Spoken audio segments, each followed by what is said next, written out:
the setup is, go ahead and do your setup. You do it nice. Yeah, see her? That's beautiful. Look at what she did. For one, she became very compact here. She sucked the thighs towards the chest. And notice how she's actually leaned back a little bit. So that's part of the momentum. If you're really forward right from the beginning, there's no momentum, no possibility of getting a kind of slingshot feeling, a crouch and a spring. And so you're going to lean back and look at how forward the hands are.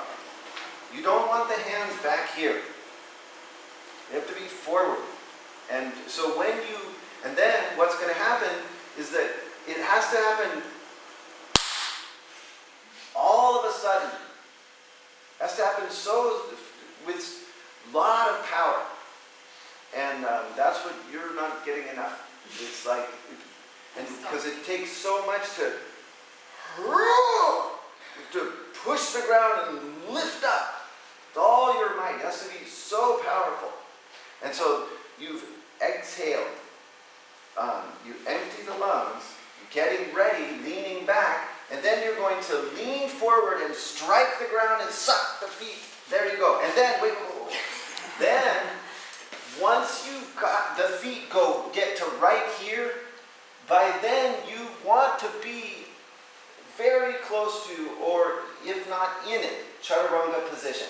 If your feet are under here and your arms are straight, it won't work. The elbows have to bend almost immediately as you suck the legs under. So you first lean back, lift up the feet, get ready, then strike, lean forward, bend, and go. And land in the perfect chaturanga. The timing thing is that you're going to suck the feet under, right? But you don't want to do that before you've lifted. If you suck the feet under first and then try to lift, it won't work. You have to lift and suck. So lift up and then go. Yes. I see. Yeah. So that they're part of the momentum plan. Yeah, that's right. Yeah. And it's very important part. Right. And people miss it because it seems more efficient to just take the legs under. Yeah, I've been trying to take care of that in advance. Yeah, exactly. You can't do that though. Also, watch your landing. The landing it's everyone in this room except for Mark, it's higher than you think. He's the only man. How can you explain that? It's coincidence. It's a coincidence. It's a shoulder strength. It's a shoulder strength, yeah, but it's not, but don't mistake, it is not only your shoulder strength. It's exactly what she started with. It's a bandha strength. It's your belly, your core, your thighs, your buttocks, this whole area. You see, it's easy to think that the chaturanga is all in the upper arms. And then your mind thinks that, but it's not. It's a big part in here, even though it's easy to understand why you think it's here, because it is a lot here, but it's also here.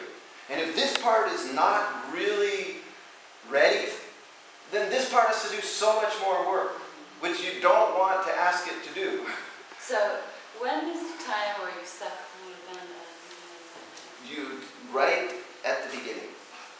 Right at the and then stay with And then when the feet start to go back through, that's when you're going to start exhaling. Okay? And as you exhale, you activate it very clearly, very strong.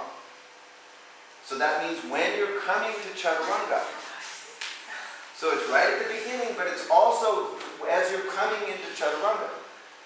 And see that it's still happening, but the landing is too low. Don't straighten the legs first, right? Don't go out there and then back. Keep this way the whole time so that you suck immediately that way. Yeah.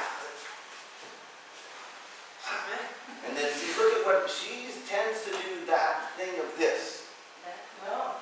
You want to stay forward so that this part of your body is centered over your arm foundation, not behind it. Does it make sense? When you jump back and swing the legs back, it's easy for this to get too far back in relation to your arms. And that shortens your neck and brings your scapula up your back. This way. Yeah, it does that. That will help Straight. you more than anything else. You've got to understand that the chaturanga is the main thing.